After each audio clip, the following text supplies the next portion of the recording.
Eu sou o pai deste universo, a mãe, o suporte e o avô. Eu sou o objeto do conhecimento, o purificador e a sílaba Om. Eu também sou o Rig, o Sama e o Jayurvedas.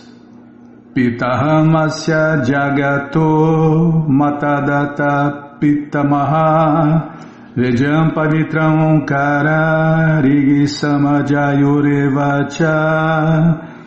O Bhagavad Gita, como ele é, capítulo 9, verso 17.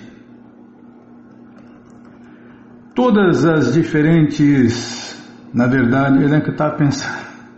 Esse capítulo é incrível, Bimala, é um capítulo muito incrível, capítulo 9. Tem os 4 principais versos do Bhagavad Gita.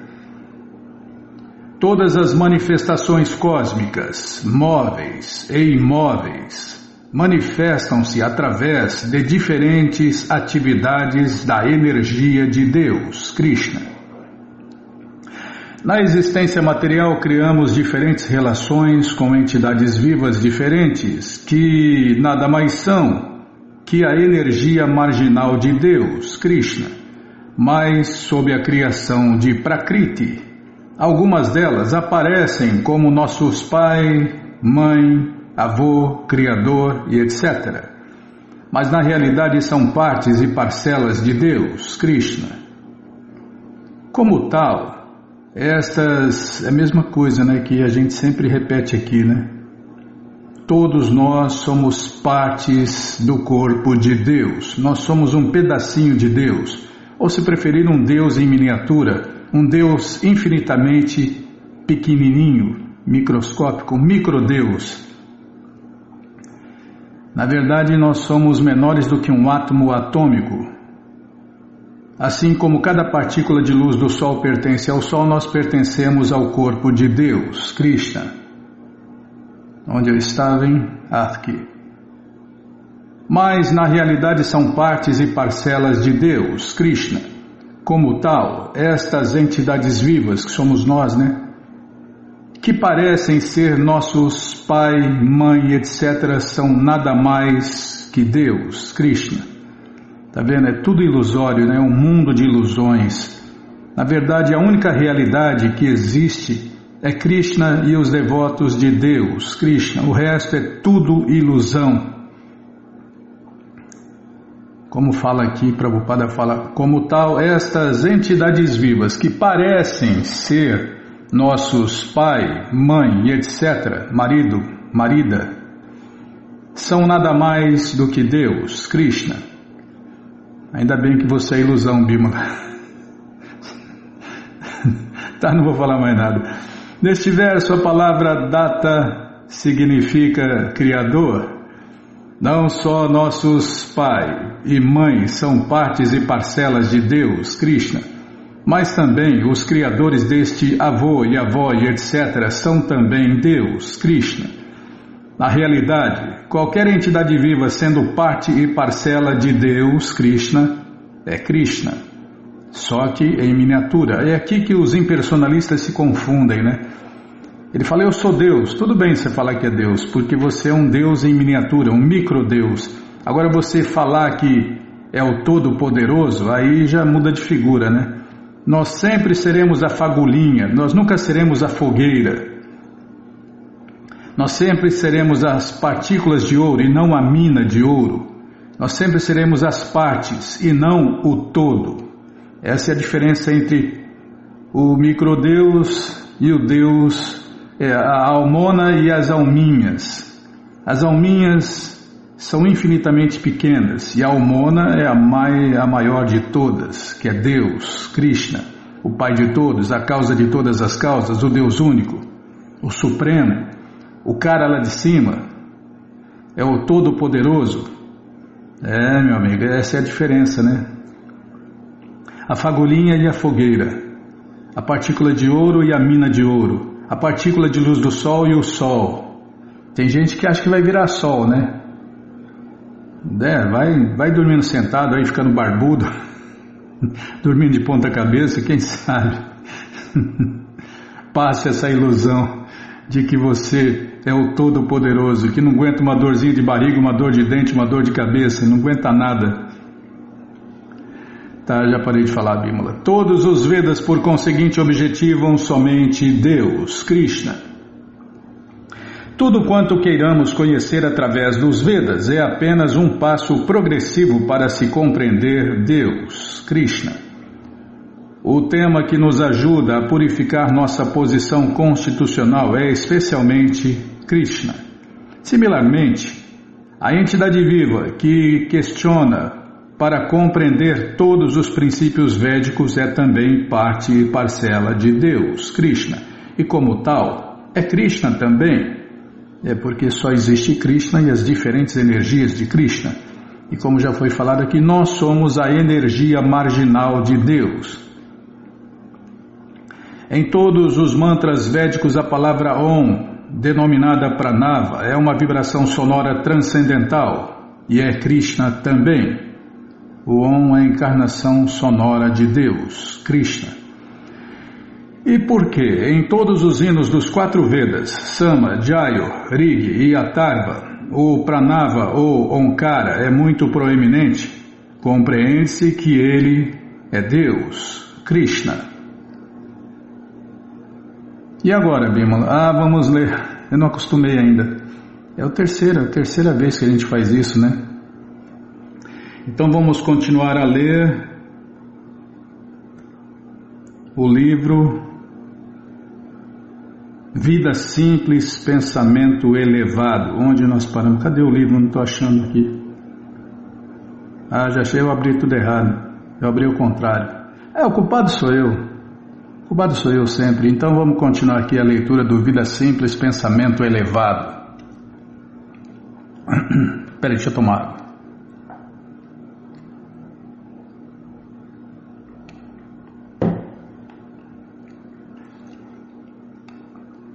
É porque já está lendo e gravando, né? Nós vamos disponibilizar essa gravação numa futura rádio, se Krishna deixar, e no YouTube também, Bima. Só se você pôr. Eu já estou com a agenda cheia. Eu não tenho tempo para mais nada, nem para pensar. Tá, então vamos lá. No Bhagavad Gita 9.10, o Senhor diz que Mayadhyakshana Prakriti Suyate Sacharacharam, em português, através de minha supervisão, a natureza material cria todas as entidades vivas, móveis e inertes. A palavra Aksha significa olhos, então Akshena indica que todas as entidades vivas nasceram por causa do olhar do Senhor Krishna.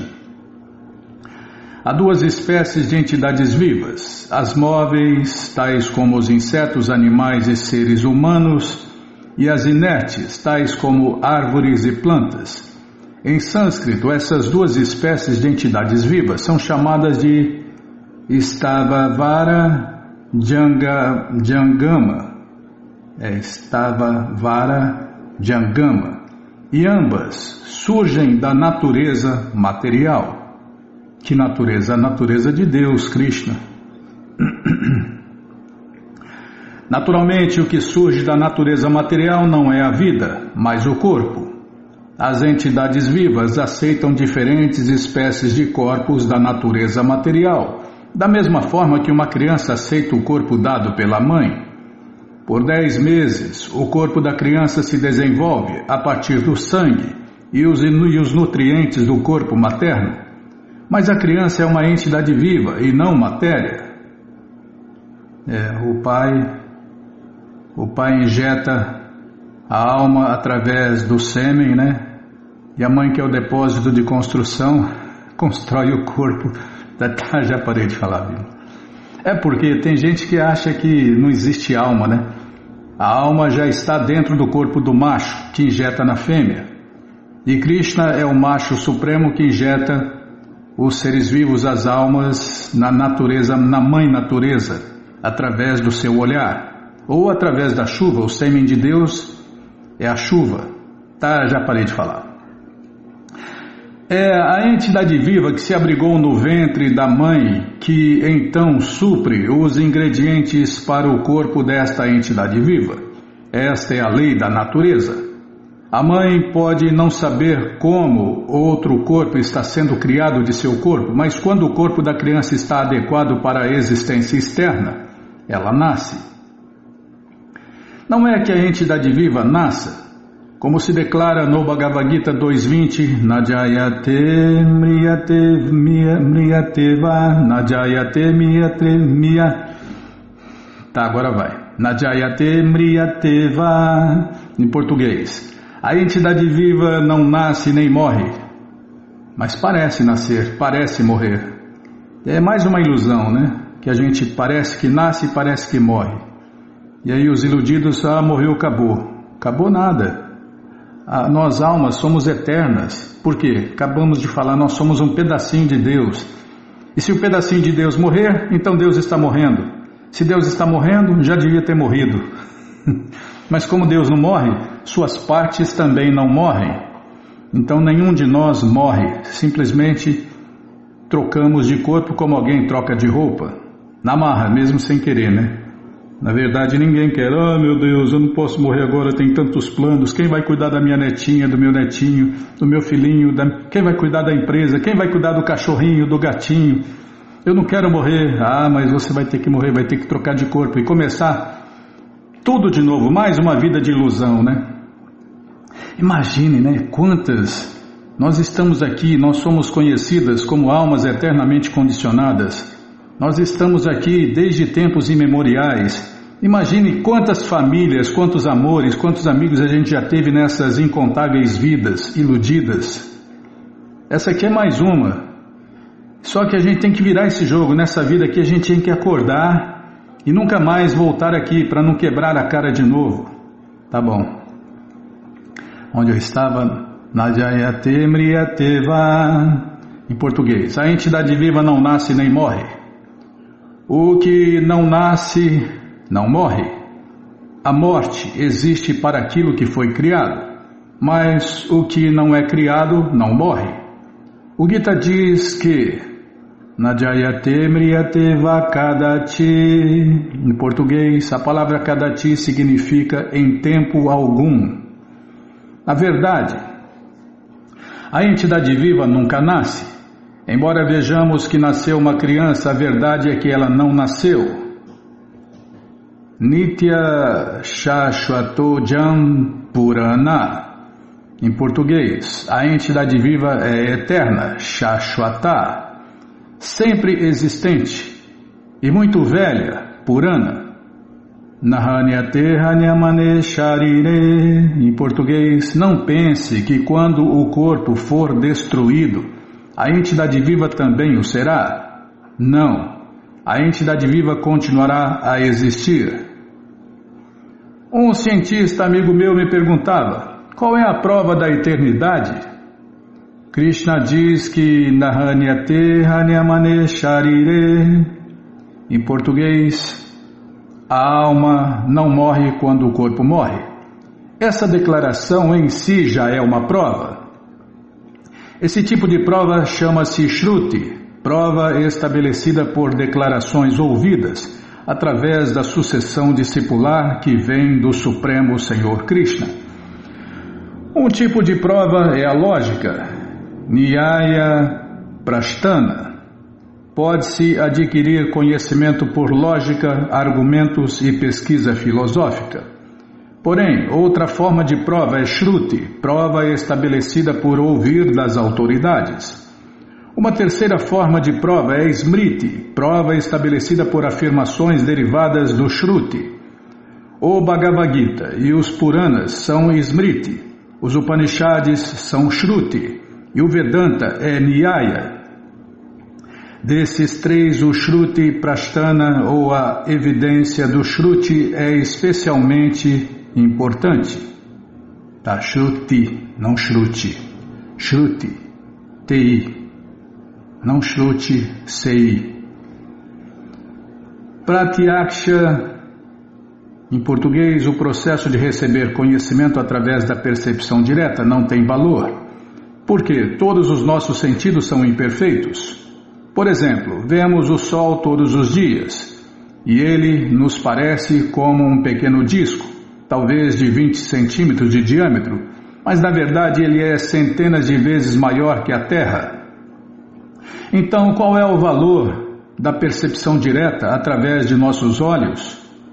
Nós temos tantos sentidos através dos quais recebemos conhecimento: os olhos, os ouvidos, o nariz e assim por diante.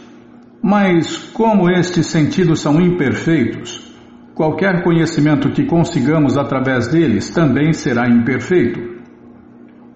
Como os cientistas tentam compreender as coisas exercitando seus sentidos imperfeitos, suas conclusões são sempre imperfeitas.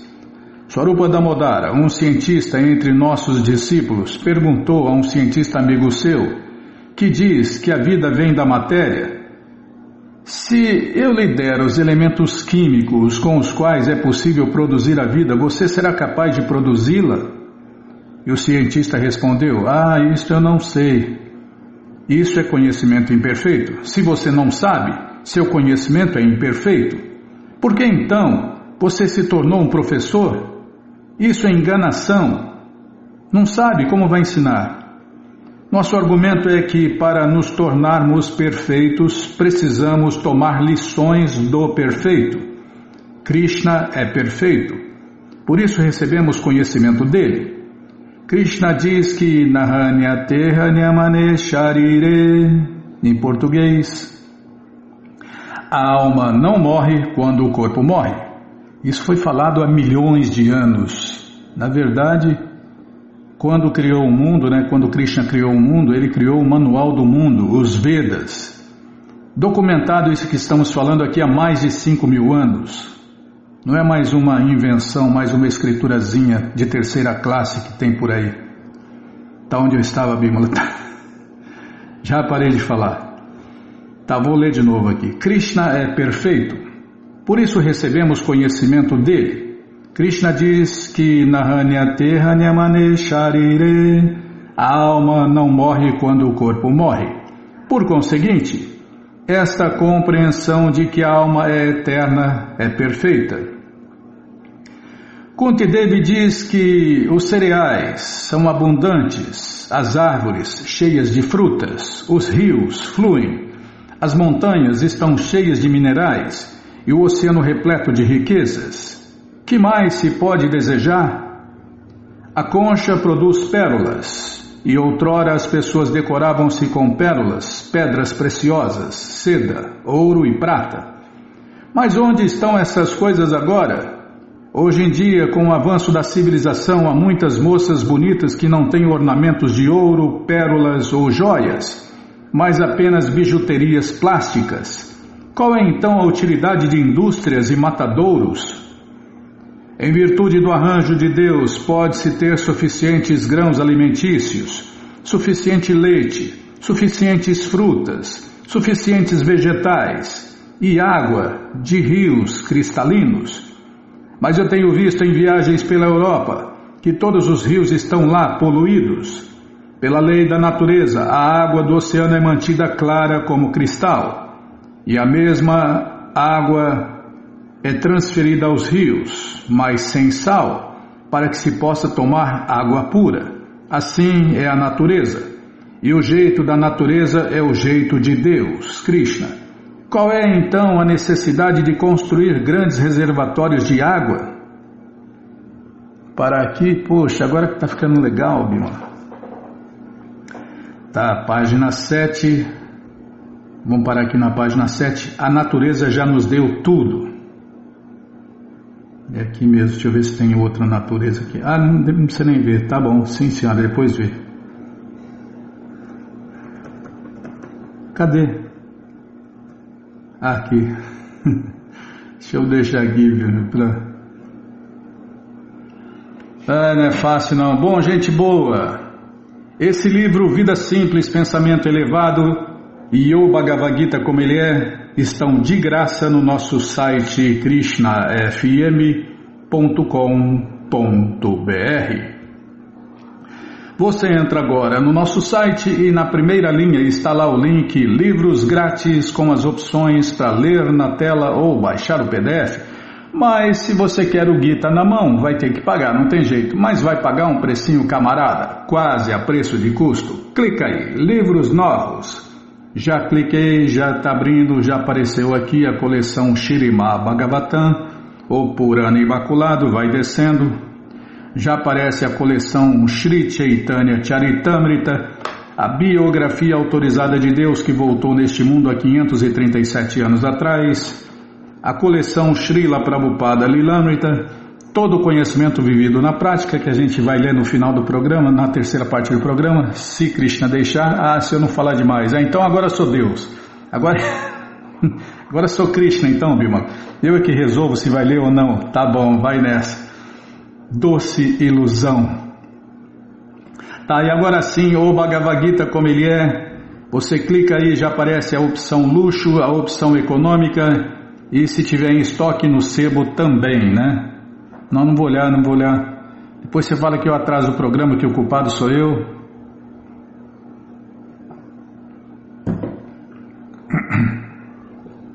Se não achar os links, fale com a gente, tá bom? Então tá bom. Então, o que nós vamos fazer? Agenda. Tá, vou lá na agenda, tá, cadê? Tá aqui na agenda. Falar do Festival Transcendental Hare Krishna, que foi um sucesso total nesse final de semana. E você que perdeu, já se programe, porque você, ouvinte da rádio, é o convidado especial da dona da festa, Shrimati Radharani, para cantar, dançar, comer e beber e ser feliz junto com os devotos de Deus no Festival Transcendental Hare Krishna, que acontece todos os sábados e domingos. Você entra agora no nosso site krishnafm.com.br e vai descendo. Vai descendo que os endereços vão aparecendo, você faz contato com o endereço mais próximo de você, pergunta se o festival é no sábado ou no domingo, que horas começa, e aí você vai, leva quem você quiser para cantar, dançar, comer e beber e ser feliz, junto com os devotos de Deus, no Festival Transcendental Hare Krishna. E que é, Bímola? Uai, não tinha isso aqui?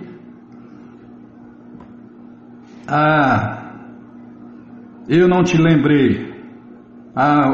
Você esqueceu de pôr o jejum de Ekadashi e eu... É porque você não pôs, porque eu não te lembrei.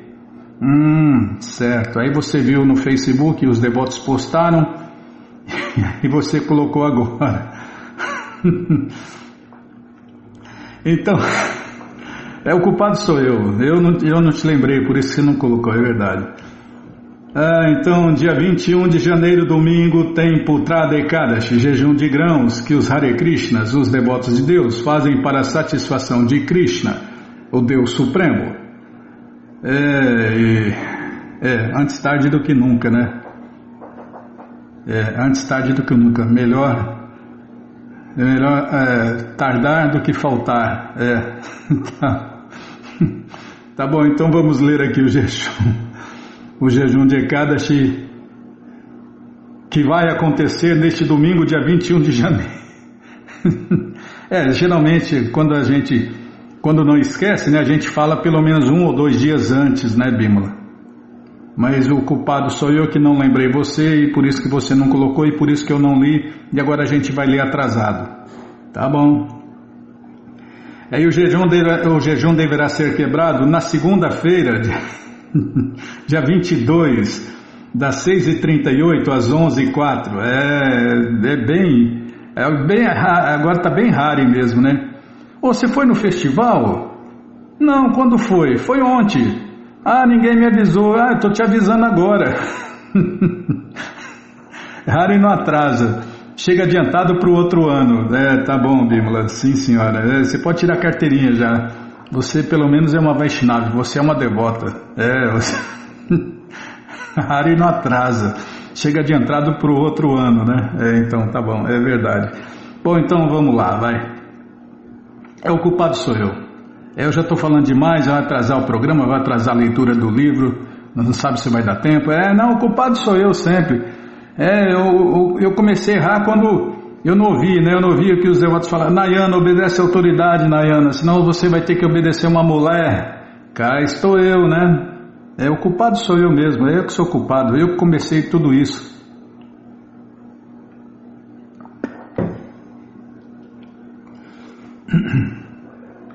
Então vamos lá. Não é fácil, não. Não falei nada, não. Não achei ruim, não. Estou abanando o rabinho. Vamos ler agora, na krishnafm.com.br, a história do jejum Putrada Ekadashi. Yudhishthira Maharaja disse: ó Madhusudana, ó matador do demônio Madhu, por favor, seja misericordioso para comigo e descreva para mim o jejum de Ekadashi, que ocorre durante a quinzena clara do mês de Shravana, uma mistura de julho e agosto. O Supremo Senhor Shri Krishna respondeu: sim, ó rei, de bom grado narrarei suas glórias para ti, pois apenas por ouvir sobre este sagrado jejum de Ekadashi já se obtém o mérito de realizar um sacrifício de cavalo. Vixe, nós temos aí um monte desses benefícios em Bimala. Tá, não vou falar mais nada, tá. No alvorecer da era do Apara Yuga vivia um rei chamado Mahidita, que governava o reino de Mahismatipur. Porque não tinha filho, seu reino inteiro parecia sem graça para ele. Um homem casado que não tem um filho não tem felicidade nesta vida ou na próxima. Nota 1 no final eu leio. Vou bater na madeira aqui. É verdade, não, o filho que o Chanakya Pandita tinha eu também quero. A família que ele tem eu quero também, agora eu lembrei desse jejum. Um homem casado que não tem filho não tem felicidade nesta vida ou na próxima, nota 1 no final eu leio. Durante longo tempo este rei tentou arduamente obter um herdeiro, sem sucesso. Vendo os anos avançando, o rei Mahidita tornou-se cada vez mais ansioso. Certo dia disse para uma assembleia de seus conselheiros: não cometi nenhum pecado nesta vida, e não há nenhuma riqueza ilícita em meu tesouro. Nunca usurpei as oferendas aos semideuses ou aos sacerdotes brahmanas. Quando fiz guerra e conquistei reinos, segui as regras e regulações da arte militar, e protegi meus súditos como se fossem meus próprios filhos. Punia até mesmo meus próprios parentes, se transgredissem a lei. E se meu inimigo era gentil e religioso, dava-lhe as boas-vindas. Ó almas 2 vezes nascidas, embora eu seja religioso e fiel seguidor dos padrões védicos, ainda assim meu lar está sem filho. Por gentileza me contem a razão disso. Ouvindo isso, os conselheiros sacerdotes brahmanas do rei discutiram um assunto entre si e, com a meta de beneficiarem o rei, visitaram os vários templos dos grandes sábios. Afinal, chegaram a um sábio que era austero, puro e autossatisfeito, e que estava observando estritamente um voto de jejum. Seus sentidos estavam completamente sob controle. Havia conquistado sua ira e era perito em realizar o seu dever ocupacional. De fato, este grande sábio era perito em todas as conclusões dos Vedas e tinha aumentado seu tempo de vida até o do próprio Senhor Brahma, que é o primeiro filho de Deus. Seu nome era Lomasarishi e conhecia o passado, o presente e futuro. Depois que cada kalpa passava, caía um pelo de seu corpo, nota 2 no final eu leio. Todos os conselheiros sacerdotes brahmanas do rei aproximaram-se muito contentes, um a um, para oferecer seus humildes respeitos. Cativados por esta grande alma, os conselheiros do rei Mahidita ofereceram suas reverências a ele e disseram muito respeitosamente: apenas por nossa grande boa fortuna tivemos permissão, ó sábio, de poder te ver. Lomasarishi os viu prestando-lhe reverências e respondeu: por gentileza, digam por que vieram até aqui, por que estão me louvando. Preciso fazer tudo o que puder para resolver os seus problemas, pois sábios como eu só possuem um interesse: ajudar os outros. Não duvidem disso. Nota 3, no final eu leio. Os representantes do rei disseram: viemos ver-te, ó exaltado sábio, para pedir tua ajuda para resolver um problema sério. Ó sábio, és como o Senhor Brahma. De fato, não há melhor sábio no mundo inteiro. Nosso rei Mahidita está sem filho, embora tenha nos mantido e protegido como se fôssemos seus filhos. Vendo-o assim tão infeliz devido a não ter filhos, ficamos muito tristes, ó sábio, e portanto entramos na floresta para realizar severas austeridades. Por nossa boa fortuna encontramos contigo. Os desejos e atividades de todos têm sucesso só por ter a sua audiência. Assim, humildemente pedimos que conte como o nosso bondoso rei pode obter um filho. Ouvindo esta súplica sincera, Lomasarishi, o sábio, absorveu-se em profunda meditação por um momento e de imediato compreendeu a vida pretérita do rei. Então disse: seu governante era um mercador na vida passada e, achando seus bens insuficientes, cometeu atos pecaminosos. Viajou a muitos vilarejos para trocar as suas mercadorias. Uma vez ao meio-dia, depois do jejum de Ekadashi, que vem durante a parte clara do mês de Diesta, ficou com sede enquanto viajava de um lugar em outro lugar, de um lugar a outro lugar. De lugar em lugar. Pronto, Bima. Tá, vou ler de novo. Ficou com sede enquanto viajava de lugar em lugar. Chegou numa linda lagoa nas cercanias de um vilarejo, mas assim que estava para beber da lagoa, chegou ali uma vaca com seu bezerro recém-nascido. Ambas criaturas também estavam muito sedentas devido ao calor, mas quando a vaca e o bezerro começaram a beber, o mercador grosseiramente os empurrou para o lado e egoisticamente saciou sua própria sede. Esta ofensa contra uma vaca e seu bezerro resultou no fato de seu rei não ter filhos agora. Mas os bons atos que realizou em sua vida anterior lhe proporcionaram o governo sobre um reino sem perturbação.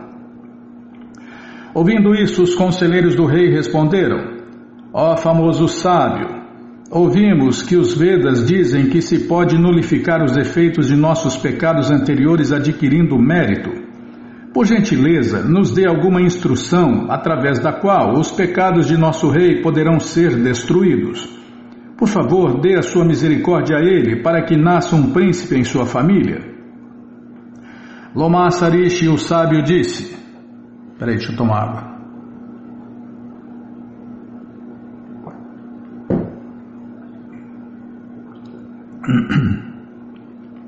Existe um jejum de grãos de Ekadashi chamado Putrada, que vem durante a quinzena clara do mês de Shravana. Neste dia, todos vocês, inclusive seu rei, devem jejuar e ficar acordados a noite inteira, seguindo estritamente as regras e regulações. Então, devem dar ao rei qualquer mérito que tenham obtido por este jejum. Se seguirem estas minhas instruções, ele certamente será abençoado com um bom filho. Todos os conselheiros do rei ficaram muito contentes ao ouvirem estas palavras de Lomasarishi, e todos ofereceram suas gratas reverências. Então, com seus olhos brilhando de felicidade, retornaram para casa. Quando o mês de Shravana chegou, os conselheiros do rei lembraram do conselho de Lomasarishi e, sob orientação deles, todos os cidadãos de Mahismatipur, bem como o rei, jejuaram no jejum de Ekadashi. E no dia seguinte do jejum de Ekadashi, o Duadashi, os cidadãos fielmente ofereceram seu mérito acumulado a ele. Pela força de todo esse mérito, a rainha ficou grávida e eventualmente deu à luz um filho muito lindo. Ó Yudhishthira, concluiu o Senhor Krishna, o jejum de Ekadashi, que vem durante a quinzena clara do mês de Shravana, portanto, com razão ficou famoso como Putrada, em português, que concede filhos. Quem quer que deseje felicidade neste mundo e no próximo deve certamente jejuar de todos os grãos e legumes neste dia sagrado. De fato, quem quer que simplesmente ouça as glórias deste Putrada Ekadashi se torna completamente livre de pecados e será abençoado com um filho. e certamente ascende ao céu após a morte. Assim termina a narrativa das glórias de Shravana Sukla Ekadashi, ou Putrada Ekadashi do Vaivishya Uttara Purana. Nota 1. A palavra sânscrita para filho é Putra. Pu é o nome de determinado inferno e Tra significa salvar. Assim, a palavra Putra significa pessoa que salva do inferno, chamado Pu. Portanto, todo homem casado deve produzir pelo menos um filho e treiná-lo devidamente. Então o pai será salvo de uma condição infernal de vida. Mas esta injunção não se aplica aos devotos sérios do Senhor Vishnu ou Krishna, pois o próprio Senhor Krishna se torna seu filho, pai e mãe. Além do mais, Chanakya Pandita diz, Prabhupada cita um verso aqui, a verdade... a tradução do verso em português. A verdade é minha mãe, essa mãe eu quero. O conhecimento é meu pai, esse também. Meu dever ocupacional é meu irmão. A bondade minha amiga, tranquilidade minha esposa. Ah, que esposa maravilhosa. Essa aqui, Bimala. Tranquilidade é minha esposa. E o perdão, meu filho. Estes 6 são os membros de minha família. Essa família eu quero. Entre as 26 qualidades de um devoto do Senhor Krishna, o perdão é o máximo. Portanto, os devotos devem fazer um esforço extra para desenvolver esta qualidade. Aqui Chanakya diz que perdão é meu filho. E assim o devoto do Senhor Krishna, embora possa estar na senda da renúncia, pode observar Putrada Ekadashi e orar por obter este tipo de filho. Esse filho, sim, Bima, esse filho eu quero. Quem sabe na próxima vida, né, eu consiga ter essa família aí. Nota 2. Um kalpa, ou 12 horas do Senhor Brahma, igualam 4 bilhões e 320 milhões de anos. Nota 3. Lomasa Rishi tinha todas as boas qualidades porque era um devoto do Senhor Krishna, conforme declara a coleção Shrimad Bhagavatam 5.18.12. Prabhupada cita o verso aqui. E Prabhupada, Bima, ele que trouxe todo o conhecimento para o Ocidente. Os devotos só repetem o que ele trouxe. Na pessoa cujo serviço prático e amoroso a Deus, Krishna, é inabalável, todas as boas qualidades de Krishna se manifestam consistentemente. Contudo, aquele que não possui devoção pela suprema personalidade de Deus, Krishna, não tem nenhuma qualificação boa, porque através da criação mental se ocupa na existência material, que é a característica externa do Senhor Krishna. E fim, né? Então só resta glorificar esse dia tão purificante. Shravana Sukla Ekadashi Ki Jai, Putrada Ekadashi Ki Jai. Deu certinho, tá vendo? Não, vou falar, Bom, você que quer saber tudo sobre jejum, entra no nosso site krishnafm.com.br e na primeira linha está lá o link Livros Grátis. Já cliquei. Aí você vai descendo. Tá abrindo, Bima. Tá, vou tomar água.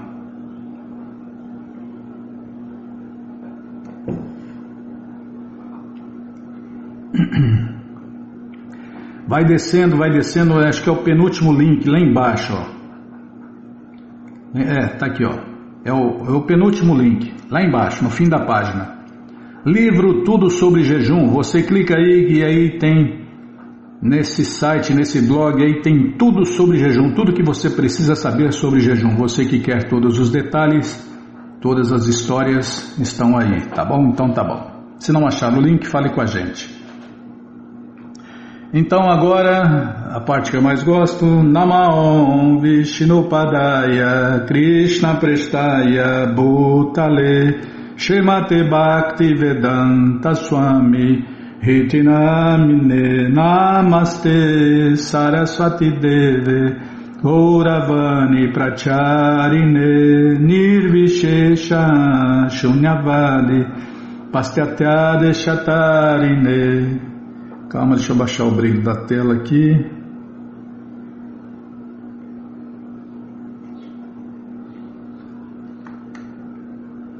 Entortar a tela, calma. Viu? Deu tempo de ler a coleção Prabhupada Lilamrita. Mas não deu tempo de ler. Aí você quer demais, né? Você quer demais, menina. Você queria ler o Bhagavatam também, mas não dá, né? Aí tem um jejum, né? Teve o jejum. Se eu falasse menos daria. Ô louco, eu não podia falar nada. Nem ler nada. Ai, minha esposa é o silêncio. Quando eu vou ter uma esposa dessa?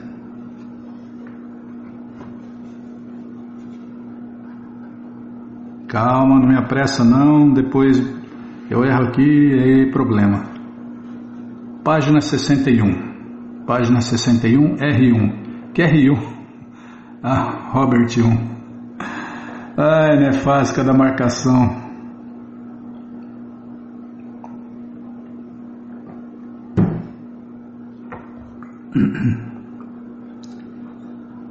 Espera aí. Aqui, ó. Então vamos lá. Robert Nelson não podia dar a Prabhupada a espécie de assistência de que ele necessitava. O Senhor Krishna Chaitanya afirma que uma pessoa dispõe de 4 bens: sua vida, seu dinheiro, sua inteligência e suas palavras, e que pelo menos um deles ela deve empregar a serviço de Deus, Krishna. Robert Nelson não parecia capaz de entregar toda a sua vida à consciência de Deus, Krishna. E quanto ao dinheiro, tinha muito pouco. Sua inteligência também era limitada, e quando falava não impressionava muito. Tampouco tinha um amplo círculo de amizades ou contatos com os quais pudesse falar. Mas ele tinha afeição pelo Swami, e entre as 8 milhões de pessoas da cidade, praticamente ele era até então o único que mostrava interesse pessoal no Swami e se oferecia para ajudá-lo. Com sua experiência na indústria fonográfica, o Sr. Robert, como o Swamiji o chamava, desenvolveu um esquema para produzir um compacto com o Swamiji cantando. Sempre havia gente lançando álbuns insípidos, explicou ele, e sempre se ganhava dinheiro, ou pelo menos se fazia alguma promoção. Assim seria quase impossível perder dinheiro. Ele achou que aquela seria uma maneira de ele ajudar a tornar o Swami conhecido, e tentou convencer Prabhupada da ideia. Prabhupada não desencorajou o Sr. Robert, que parecia ansioso por prestar esse serviço. Robert comenta: eu e o Swami passamos por uma companhia gravadora na rua 46. Ao entrarmos lá eu comecei a falar, mas o homem era totalmente comercial. Ele era totalmente comercial e mesquinho, 2 coisas que se combinam.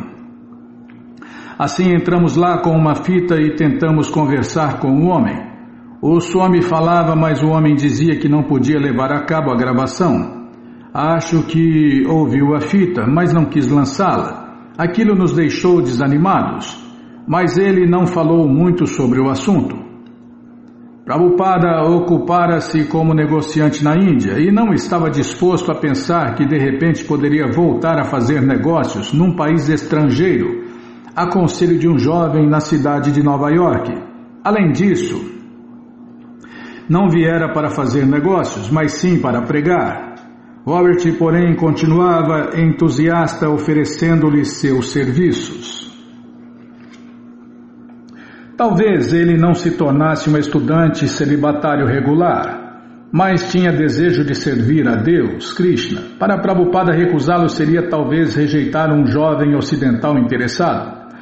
Prabhupada viera para falar sobre Deus, Krishna, para introduzir o canto de Hare Krishna, e se o Sr. Robert desejava ajudar providenciando a gravação de um álbum americano, então isso seria bem-vindo. O Sr. Robert e o Swami eram uma combinação estranha. Prabhupada era idoso e distinto, um profundo erudito no Bhagavatam e no idioma sânscrito, ao passo que Robert Nelson era ingênuo, mesmo em termos de cultura ocidental, e desajustado em assuntos mundanos. Juntos andavam o Swami usando um casaco de inverno com uma gola de pele de imitação, uma roupa indiana de sacerdote e sapatos brancos pontiagudos. O Sr. Robert usando velhas calças caqui e um velho casaco. Prabhupada andava a largas passadas, rápidas e decididas, ultrapassando o rapaz desengonçado e atarracado que se aliara a ele. Supunha-se que o Sr. Robert ajudasse Prabhupada apresentando-o a homens de negócios e corretores de imóveis. Todavia, ele pessoalmente não era muito persuasivo. Ele era inocente. Robert comenta: certa vez passamos por um grande edifício de escritórios da Rua 42 e entramos aí. Eles cobravam milhares de dólares pelo aluguel de um andar inteiro. E lá estava eu conversando com o corretor, mas não entendia como se conseguiria todo aquele dinheiro. O Swami queria um lugar amplo e eu não sabia o que dizer ao homem. Prabhupada desejava um lugar amplo e lugar amplo significava preço alto. Ele não tinha dinheiro e Robert Nelson tinha apenas os seus cheques de subvenção aos desempregados. Não obstante, Prabhupada estava interessado. Se ele conseguisse encontrar um edifício, este seria um grande passo em sua missão. E essa era também outra forma de ocupar o Sr. Robert. Além disso, Krishna poderia fazer qualquer coisa, dar qualquer coisa ou agir de qualquer modo, normal ou miraculosamente.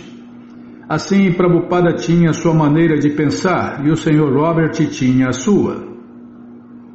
Robert comenta: o edifício ficava entre a Rua 6 e a Broadway, na Rua 42. Que lugar para abrir-se um templo de Krishna! Entramos e subimos ao segundo andar, falamos com o corretor e então saímos. Acho que era 5 ou 10 mil dólares por mês. Fomos até certo ponto, mas era dinheiro demais. Foi aí que saímos. Quando o corretor revelou os preços, calculei que não daria. Era melhor mudar de ideia. Em outra ocasião, Robert Nelson levou Prabhupada de ônibus ao Hotel Columbia, na Rua 46 Oeste, número 70. O hotel tinha uma suíte que Prabhupada examinou para possível uso como templo, mas novamente era muito caro e não havia dinheiro. Às vezes, Robert fazia compras para Prabhupada com o dinheiro de seus cheques de subvenção a desempregados. Certa vez ele comprou-lhe camisetas alaranjadas. Outra vez foi ao Hook Works comprar panelas e potes de cozinha e algumas molduras para os quadros de Prabhupada, que Prabhupada tinha do Senhor Krishna Chaitanya e de seu mestre espiritual. Robert comentou, Bimala? Certa vez eu quis aprender a fazer pães achatados, chapatis, e então o Swami me disse: $100 por favor pela receita. $100 por favor. Então saí e consegui algum dinheiro, mas não pude conseguir os $100. De qualquer modo, ele me ensinou. Ele ensinou-me a cozinhar e sempre repetia: lave as mãos, lave as mãos. E você deve comer apenas com a mão direita. Quem quer que se encontrasse com o Swamiji quase sempre ficava impressionado. Alguns punham-se a sorrir para ele e às vezes diziam-lhe coisas engraçadas, mas amáveis. O inglês do Swami era sempre muito técnico, ou seja, ele tinha um grande vocabulário, mas às vezes as pessoas sentiam certa dificuldade em compreendê-lo e às vezes era preciso ajudá-lo com algum termo. O paradoxo no número 64 da Rua 70 Leste, no Lower East Side, era um restaurante dedicado à filosofia de George Oshawa e à dieta macrobiótica. Era uma lojinha abaixo do nível da rua com pequenas mesas de jantar colocadas ao redor da sala, iluminada à luz de vela. A comida era barata e bem reputada, servia-se chá gratuitamente, tanto quanto se quisesse. Mais do que um mero restaurante, o Paradoxo era um centro de interesses espirituais e culturais, um lugar de encontros, reminiscência dos cafés da Greenwich Village ou de Paris da década de 1920. Uma pessoa podia passar o dia todo no Paradoxo sem comprar nada que ninguém reclamaria. A freguesia do Paradoxo era uma congregação mística de pessoas interessadas nos ensinamentos do Oriente. A notícia de que um novo Swami encontrava-se hospedado na academia do Dr. Mishra chegou ao Paradoxo, onde espalhou-se rapidamente. Harvey Cohen e Bill Epstein eram amigos. Harvey era um artista autônomo e Bill trabalhava no Paradoxo. Depois de Harvey ter visitado o quarto de Prabhupada na academia de yoga do Dr. Mishra, algumas vezes ele passou pelo Paradoxo e começou a contar tudo sobre o novo Swami para Bill e outros amigos. Bill comenta: eu trabalhava no Paradoxo à noite quando Harvey veio até mim e disse: fui visitar Mishra e há um novo Swami lá, ele é realmente fantástico. Bem, eu estava envolvido com macrobiótica e budismo, de modo que a princípio não liguei muito para aquilo, mas Harvey era cativante e fervoroso e parecia interessado naquilo. Eu disse: por que você não vai lá? Gostaria que você visse isso. Dessa maneira fui a uma das palestras da Rua 72. Ao entrar no quarto pude sentir a presença marcante do Swami. Ele era muito intenso, muito compenetrado, parecia pálido e um tanto fraco. Imaginei que ele acabara de chegar e passara por muitas dificuldades. Lá estava ele, cantando Hare Krishna em seu rosário, que mantinha num saquinho de pano. Um dos alunos do Dr. Mishra falava e finalmente decidiu-se a apresentar o Swami. Ele disse: nós somos as luas e o Swami é o sol. Ele o apresentou dessa maneira. O Swami levantou-se e falou: eu não sabia o que pensar a respeito. Naquela época, os únicos passos que eu havia dado em relação ao conhecimento indiano foram através de Ramakrishna, mas que me constasse aquela era a primeira vez que a religião do amor a Deus, Bhakti, surgia nos Estados Unidos. Bill Epstein, bem ao contrário de Robert Nelson, era uma pessoa impetuosa e romântica, com longos e ondulados cabelos escuros e barba. Ele era boa pinta e muito animado e se delegava a função de manter as pessoas do restaurante informadas das novidades espirituais da cidade. Como se interessou pelo novo Swami, fez dele o assunto do dia nas conversas do restaurante. Bill comenta: fui até os fundos e perguntei a Richard, o gerente: vou levar um pouco de comida para o Swami, você não se importa, não é? E ele disse: não, leve o que quiser. Assim peguei um pouco de arroz integral e outras coisas e levei-os até lá. Subi as escadas e bati na porta, mas ninguém respondeu. Bati novamente e vi que a luz estava acesa porque havia um painel de vidro. E finalmente ele respondeu. Na verdade, eu estava assustado, pois jamais havia aceitado realmente um mestre. Ele disse: entre, sente-se. Ao começarmos a conversar, ele me disse: a primeira coisa que as pessoas fazem quando se encontram é mostrar amor uma pela outra. Dizem seus nomes, presenteiam-se com algum alimento. Assim ele me deu uma fatia de maçã e mostrou-me o seu gravador, que usava provavelmente para gravar os seus cânticos. Então ele disse: você já cantou Hare Krishna? E eu disse: não, nunca cantei antes. Então ele tocou uma música e falou-me mais alguma coisa. Ele disse: você deve voltar. E eu disse: bem, se eu voltar vou trazer-lhe mais alguns alimentos. James Green, um mestre de carpintaria com 30 anos da firma Cooper Union, andava sondando a filosofia oriental. Vivia no mesmo quarteirão do Paradoxo e começou a ouvir a respeito do Swami da parte de Harvey Cohen e Bill Epstein enquanto jantava regularmente no restaurante. James comenta: na realidade, Harvey e Bill é que introduziram a novidade. Ainda me lembro de uma noite na academia de Mishra em que o Swamiji era tão somente uma presença, mas não falava. Os alunos de Mishra pareciam mais compenetrados no aspecto corpóreo da yoga. Acho que era disso que o Swamiji reclamava. Seu quarto na rua 72 era muito pequeno, era bem estreito e tinha uma porta só. Swamiji sentava-se em um canto e nós nos apertávamos em outro. Acho que não tinha mais do que 2 metros de largura e era um tanto sombrio. Ele sentava-se sobre o seu fino colchão e então sentávamos no chão.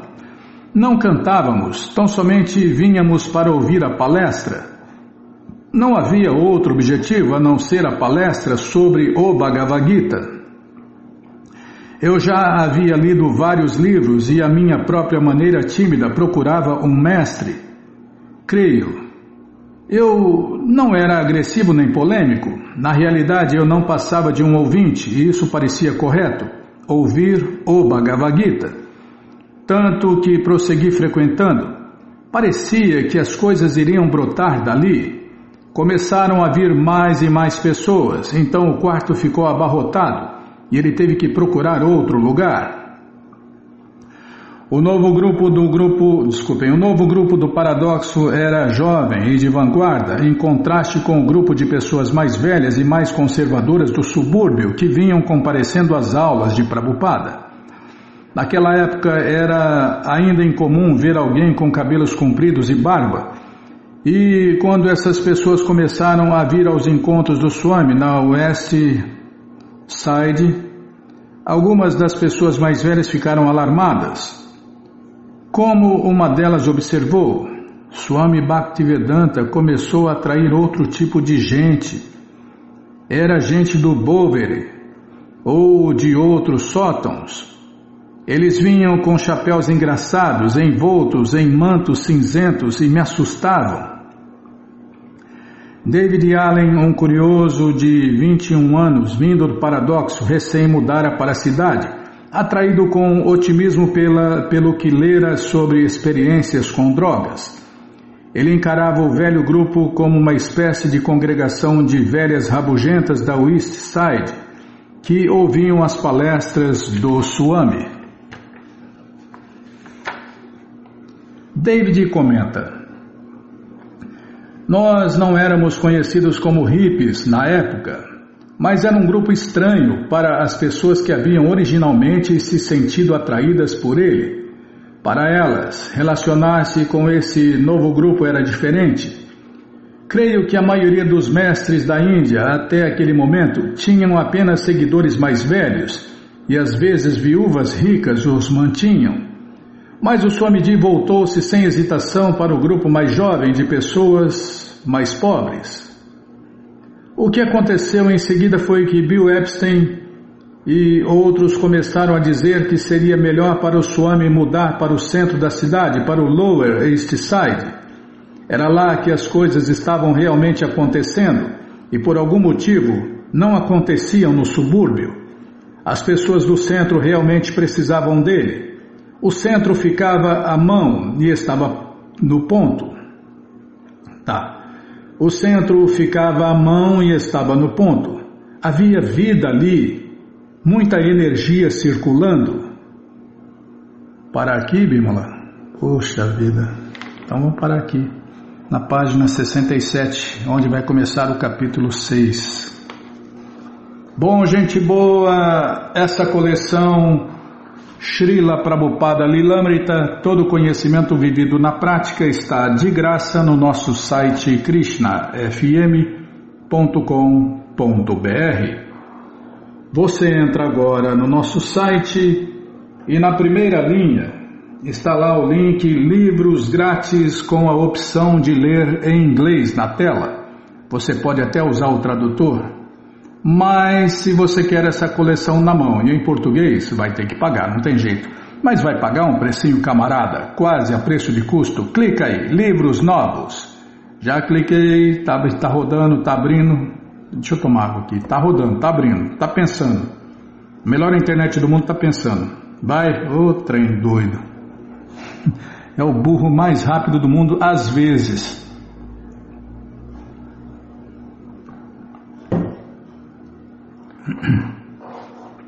Já apareceu aqui a coleção Śrīmad Bhagavatam, vai descendo a coleção Sri Chaitanya Charitamrita e agora sim, a coleção Srila Prabhupada Lilamrita. Todo o conhecimento vivido na prática. Quem gostou do filme vai amar essa coleção que tem todos os detalhes, do começo ao fim, né? Até a lição final. Como ter uma morte gloriosa, como morrer para Deus, como não morrer como um rato na boca do gato. Tá bom, Bímola, já parei de falar. Bom, gente boa, você clica aí, encomenda sua, chega rapidinho na sua casa e aí você lê junto com a gente, canta junto com a gente. E qualquer dúvida, informações, perguntas, é só nos escrever pixdarradio@gmail.com ou então nos escreva no Facebook, Nayana Hare Krishna, WhatsApp e Telegram DDD 18 996887171. Combinado? Então tá combinado. Então vamos cantar mantra porque quem canta mantra, seus males espanta. Nana Shastra Vicharanaika Nipuno Sadharma Sanstapako Nana Shastra Vicharanaika Nipuno Sadharma Sanstapako Lokanam Hitakarino Tribhuvane Manyo Sharanyakaro Lokanam Hitakarino Tribhuvane Manyo Sharanyakaro Radha Krishna Padaravinda Bhajana Nandena Mataliko Radha Krishna Padaravinda Bhajana Nandena Mataliko Vande Rupa Sanatano Raghujugo Shri Jiva Gopalako Vande Rupa Sanatano Raghujugo Shri Jiva Gopalako Nana Shastra Vicharanaika Nipuno Sadharma Sanstapako Nana Shastra Vicharanaika Nipuno Sadharma Sanstapako Lokana Hitakarino Tribhuvane Manyo Sharanyakaro Lokana Hitakarino Tribhuvane Manyo Sharanyakaro Radha Krishna Padaravinda Bhajana Nandena Mataliko Radha Krishna Padaravinda Bhajana Nandena Mataliko Vande Rupa Sanatano Raghujugo Shri Jiva Gopalako Vande Rupa Sanatano Raghujugo Shri Jiva Gopalako Jaya Prabhupada, Jaya Prabhupada, Jaya Prabhupada, Srila Prabhupada, Jaya Prabhupada, Jaya Prabhupada, Jaya Prabhupada, Srila Prabhupada, Prabhupada, Prabhupada, Prabhupada, Prabhupada, Prabhupada, Prabhupada, Prabhupada, Prabhupada, Gurudeva, Gurudeva, Gurudeva, Gurudeva, Gurudeva, Gurudeva, Gurudeva, Gurudeva. Om Vishnu Pada Paramahansa Pariva Jakacharya Stoutra Sata Shri Srimad Sua Divina Graça Se Bhakti Vedanta Swami Prabhupada Ki Jai. Om Vishnu Pada Paramahansa Pariva Jakacharya Stoutra Sata Shri Shri Matsu Divina Graça Bhaksidanta Saraswati Goswam Maharaja Ki Jai Ananta Koti Vaishnava Vrinda Ki Jai Namacharya Srila Haridasa Thakur Ki Jai Fundadora Acharya da ISKCON Srila Prabhupada Ki Jai Prense Karoshi Krishna Chaitanya Prabhu Nityananda Shri Adueita Gadadara Shri Vasadi Goura Bhaktavrinda Ki Jai Shri Radha Krishna Gopa Gopinata Shamakunda Radakunda Giri Govardhana Ki Jai Shri Vrindavadam Ki Jai Shri Maturadam Ki Jai Shri Navadvipadam Ki Jai Shri Jaganatapuridam Ki Jai Ganga Mae Ki Jai, Jamuna Mae Ki Jai, Tulasi Devi Ki Jai, Bhakti Devi Ki Jai, Sankirtana Jagya Ki Jai, Prihat Mridanga Ki Jai, Samaveta Bhakta Vrinda Ki Jai, Gora Premanande, Hari Hari Bo. Todas as glórias aos devotos reunidos, Hare Krishna. Todas as glórias aos devotos reunidos, Hare Krishna. Todas as glórias aos devotos reunidos, Hare Krishna. Todas as glórias a Shri, Shri Guru e Gauranga, Jai Shri, Shri Guru, Jai Gauranga, Jai Namaon Vishnu Padaya, Krishna Prestaya Bhutale, Shri Mati Hridayananda Goswami Tinamine, Namaste Guru Hansaya Paramananda Medase, Prabhupada Pramodaya, Dushta Siddhanta Nasime.